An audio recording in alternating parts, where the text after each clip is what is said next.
Well, it's that time of year in Wisconsin where the cold isn't burning off our face and the mosquitoes aren't carrying away small children and animals. Yet. Well, it is time to plant our gardens. And like so many other activities in this world, there are biblical connections to this fun, wholesome activity. There are many illustrations in the Bible about seed, planting, fruit, and harvest. We have a very powerful illustration in the 6th chapter of Galatians where it says, "Do not be deceived, for God is not mocked. For whatever a man sows, that he will also reap."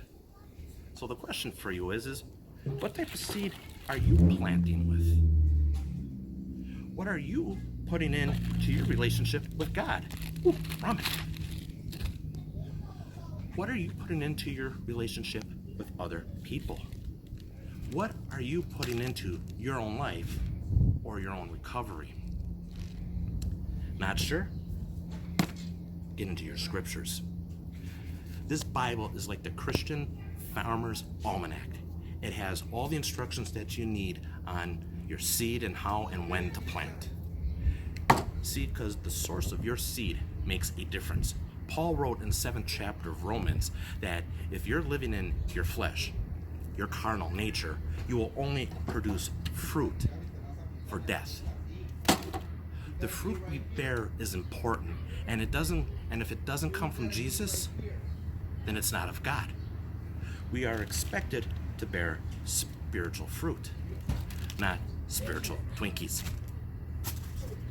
Jesus was very clear when he said in the 15th chapter of John that you have not chosen me, but I have chosen you, and have ordained you that you should go forth and bring forth fruit, and that your fruit should remain.